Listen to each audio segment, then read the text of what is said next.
Hello বন্ধুরা, Bengali spice চ্যানেলে তোমাদের সবাইকে স্বাগত জানাই। আজকে আমি তোমাদের সাথে শেয়ার করব একটা অন্যরকম হালুয়ার রেসিপি, মুগ ডালের হালুয়া, যেটা খেতে ভীষণই সুস্বাদু লাগবে আর বানানোটাও ভীষণই সহজ। তাহলে চলো শেয়ার করি। এখানে আমি এক বাটি মুগ ডাল নিয়ে নিয়েছি। এখানে 150 গ্রাম ডাল আছে। এরপরে আমরা আর যা যা উপকরণ ব্যবহার করব সবই কিন্তু এই বাটি মেপেই ব্যবহার করব। এবার মুগ ডালগুলোকে আমি ভালো করে ধুয়ে নেব।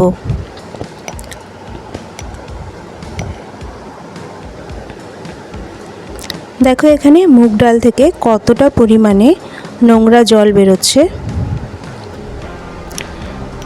জলটা যতক্ষণ না পরিষ্কার বার হবে ততক্ষণ পর্যন্ত কিন্তু মুগ ডালগুলোকে ভালো করে ধুয়ে নিতে হবে।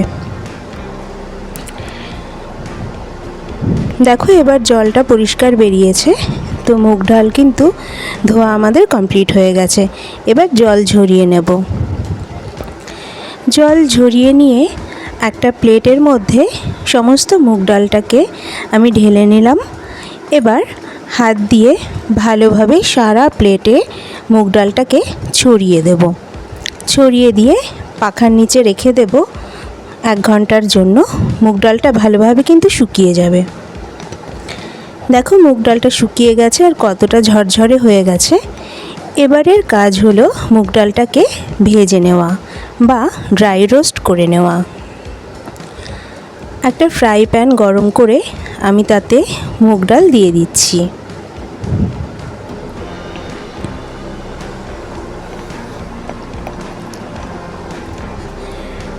এবার ডালটাকে অনবরত নাড়াচাড়া করে আমাদেরকে ভালোভাবে এই মুগ ডালটাকে ভেজে নিতে হবে।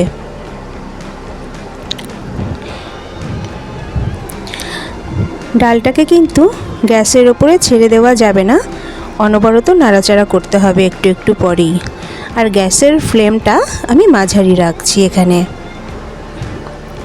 যখন ডালটা সামান্য ব্রাউন হয়ে আসবে তখন বুঝতে পারবো যে ডালটা আমাদের কিন্তু ভাজা হয়ে গেছে। এবার ডালটাকে আমি ঠান্ডা করে নেব। মুগ ডাল ঠান্ডা হয়ে গেলে আমি একটা মিক্সার গ্রাইন্ডারে এটাকে গ্রাইন্ড করে নেব। দেখো গ্রাইন্ড করা হয়ে গেছে। আমি এখানে ততটা পর্যন্তই গ্রাইন্ড করেছি যতক্ষণ সুজির দানার মতো গ্রাইন্ড হয়েছে। বেশি স্মুথ গ্রাইন্ড করা যাবে না। এবার ফ্রাই প্যানে কিছুটা পরিমাণে ঘি নিয়ে আমি কিছু ড্রাই ফ্রুটস এখানে ভেজে নিচ্ছি। আমি শুধুমাত্র আমন্ড আর পেস্তা নিয়েছি। তোমরা তোমাদের পছন্দ মতো ড্রাই ফ্রুটস কিন্তু এখানে ব্যবহার করতে পারো। ড্রাই ফ্রুটসগুলো ভাজা হয়ে গেছে, এবার তুলে নিচ্ছি। এবার ওই ঘিয়ের ভেতরে আরও কিছুটা ঘি অ্যাড করে দিলাম। দিয়ে দিচ্ছি 1 চামচ সুজি আর 1 চামচ বেসন। সুজি আর বেসনটা ভালোভাবে ঘিয়ের ভেতরে নাড়াচাড়া করে নেব। সুজি আর বেসন দিলে এই হালুয়ার টেস্ট আর গন্ধ দুটোই কিন্তু ভীষণই ভালো হয়। সুজি বেসন ব্রাউন করে ভেজে নেব। ব্রাউন হয়ে গেলেই এর মধ্যে গুঁড়ো করে রাখা মুগ ডালটা দিয়ে দেব আর ভালোভাবে মিশ্রণটাকে মিশিয়ে নেব। রেসিপিটি যদি তোমাদের ভালো লাগে লাইক, কমেন্ট, শেয়ার করো। সাবস্ক্রাইব করে চ্যানেলের পাশে থেকো।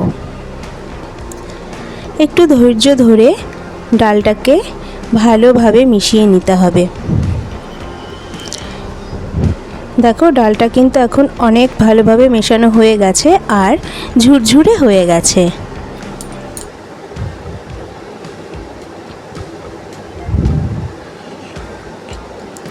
এবার এই ঝুরঝুরে ডালের ভেতরে দিয়ে দিচ্ছি আমি জল। 1 বাটি মতো জল দিয়ে দেব। এতে কিন্তু এই ডালটা দানাদার হবে।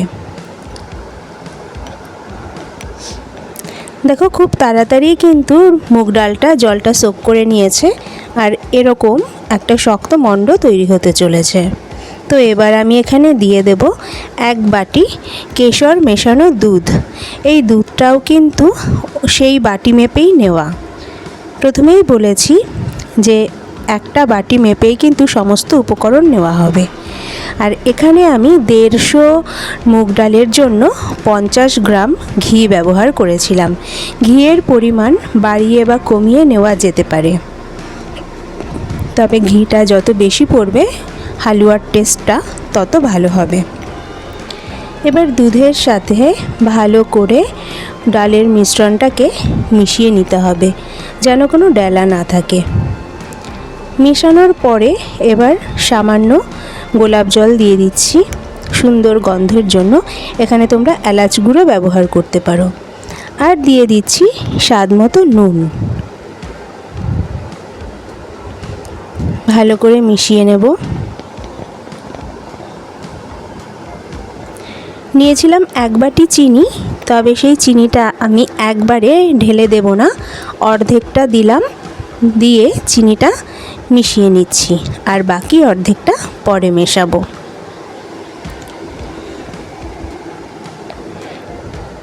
এবার দিয়ে দিলাম আরও কিছুটা পরিমাণে ঘি।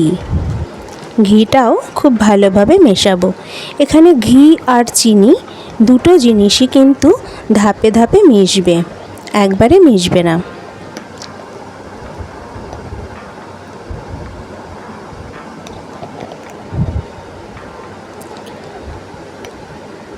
অনবরত নেড়েচেড়ে খুব ভালোভাবে মিশিয়ে নেব। বাকি থাকা চিনিগুলো সেটাও আমি দিয়ে দিলাম। এবার এই চিনিটাকেও মিশিয়ে দেব। এই অবস্থাতে গ্যাসের ফ্লেমটা কিন্তু লো টু মিডিয়াম রাখতে হবে। আর তারপরে বাকি ঘিটুকুও দিয়ে দিলাম।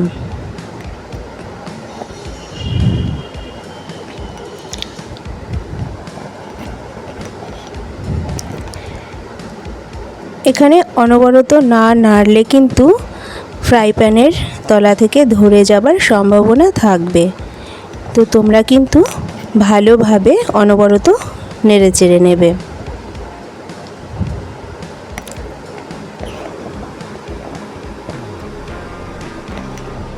রান্না করতে করতে কিন্তু হালুয়ার কালারটা চেঞ্জ হয়ে যায়। আর এখানে এবার আমি মিশিয়ে দেব ড্রাই ফ্রুটসগুলো। ড্রাই ফ্রুটস মেশানোর পরে কিন্তু রান্নাটা আমাদের কমপ্লিট হয়ে গেছে। এবার সার্ভ করে দিলাম সুস্বাদু মুগ ডালের হালুয়া। ভিডিওটা কেমন লাগলো অবশ্যই জানিও।